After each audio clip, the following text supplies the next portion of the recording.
welcome back to the Cabbage Patch. I'm Dad. Can I have this? I'm Tommy. And I'm Gus. And we're reviewing Solar Storm. So Solar Storm was a game that I played by myself when I had COVID. And then when you guys came home, we played it. Yeah. And Solar Storm, it's a little bit like Pandemic. It's a little bit like the World of Warcraft game. It's a little bit like a couple other games. But in this game, your crew member's on a spaceship that's been damaged. And you have a certain amount of time to get the ship repaired. Right? And so you got to run around the ship and repair the ship. And you repair the ship by playing. We each get a number of resources to start with. We get a hand of resources. We play with them face up because we can always see what we have. Right? So it's a little bit like Pandemic that way as well. And we collect resources through the game.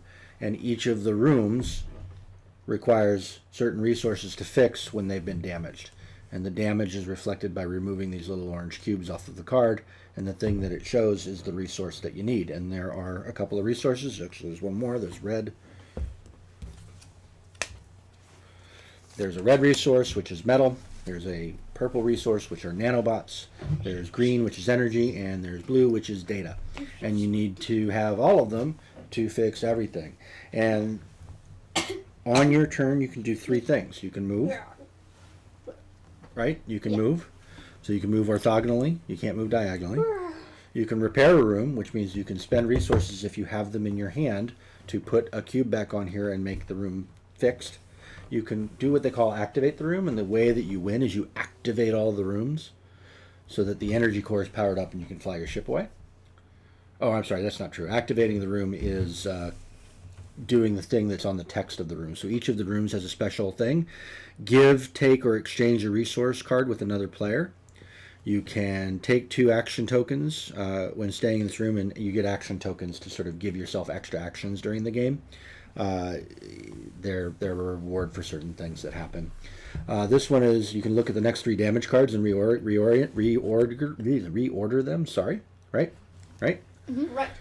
So the way the game is played is you turn over, you do the setup, you turn over the top number of cards, and you start the ship out with some damage.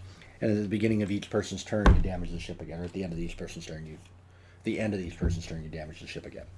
So, and then there's a thing where you shuffle the things back in. So you can have rooms get damaged repeatedly, which is how the ship dies, right? So if you ever lose a room entirely, I believe that means the game is over. These cards are double-sided. No, they're not. These ones aren't. There is one card that is double-sided. Once you get to the point where you've lost a room completely, there's something called a hull breach. If you ever run out of damage cards, it's bad. If you ever run out of resources, it's bad. But you're running around the ship trying to fix it. I think it's pretty good at 3 people. It's probably even better at 4. But you can move, repair a room, activate a room, divert room power. So once the room is completely repaired, you can divert its power, and that's the thing you need to do to turn on the energy core. You can scavenge, which means you roll one of these dice, and then you can collect a resource card. You can share resources with another person, or instead of using all 3 of your actions, you can save an action and you take one of the action tokens so that on a future turn you've got multiple actions. Then you move to phase 2, which means you take one, which is taking the resources. So there's I think it's only 3. There's a market of resources here. So you can take one of these that's face up, or you can take one from the top that's random. Yeah, And so then, you can choose, or you can take a lucky. Correct. Try to be lucky. And then you damage the ship, and as you're doing this, you flip these cards over to damage the ship, and then you take a cube from, this one says engine room, you take a cube from the engine room. Right? Mm-hmm. And that's it. And you're running around the ship trying to fix stuff, and then you all have to be back. You all have to be back. Where do you all have to be back? Where's the instructions? You all have to return to, maybe it's the escape pod. Did I forget that? No. One moment, please. Once you've got all of the energy cores,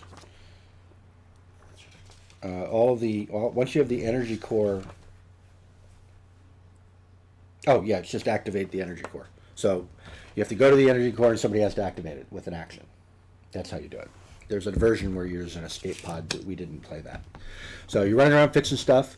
You turn on all these rooms. They divert power to the energy core, and then to win the game, you come back here before you run out of cards. You come back here and activate the energy core, and that starts the engine on the ship, and the ship flies away, and you don't get consumed by the solar storm that's happening outside. So, what do we think of this game? It's cool. What did you like about it? I liked how it was really cooperative. It is 100% cooperative. If we all win or we all lose. I like that too. Yeah. You're doing some set collection, right? So you have to have the right kinds of things to fix the rooms. Once a room is completely fixed, once the room has had its power diverted, you can spend any resource to fix it. Yeah. So that's kind of a handy thing too. But it's a lot of running around while the ship catches fire. I liked it for two reasons. I liked it. I like these firefighting games where Pandemic and Pandemic North America, and I liked the Warcraft game, although it was really hard. Wrath of the Lich King, even though we won it. Did we win it? Yeah. No, I don't think we did. Pretty sure we won it. No, we got squished. We never got to the Lich King, did we? We got to the Lich King. We flipped over the fortress. Oh, all right. I don't remember winning it. I didn't win it when I played it solo. I lost terribly. No, we didn't, because you had to do all of the... Anyway, you had to do all the quests, and we didn't do that. That's beside the point. But I like them. They're fun. I like the pure cooperative, too. And I like the fact that it's a small box. I also like the fact that you play by yourself, which I guess you can play the other ones like that, too. Right? But I like cooperating, and I like teamwork. Anything else, Dad? No. No? So you like cooperative games. You like cooperative games. I like the theme. I like the spaceship. I think the spaceships are some of my favorite themes. Yeah? All right. Well, anything else to add? Do you want to say anything before we do the outro? Wait, score? Oh, yeah. See? You remember. So, what kind of score were you going to give it? 2. 2? How about you? 2. I'll give it a 2. Solid. It's a solid 6. It's a solid game. I do like playing it, and I would like to play it again. But we have other games like this. It's a good small box game, though. Yeah. Play it with your friends. Try not to get eaten by the sun. Right. When you play it by yourself, you play with three meeples all by yourself, and you take them, but they share resources, so it's a little harder. I can't remember if I won. I think I might have exploded. But we won when we played it. Yeah. All right. So, ready to do the outro? Yeah. All right. So 6 cabbages, and now do the outro. Subscribe, like, hit that bell, Tommy. Leave a comment if you wish. You send any cabbages, not us, so. Or else, because as we will send you hurtling into the sun. And space cabbages. Oh, yeah. Forgot about the space cabbages. Space cabbages! All right. Thanks a lot.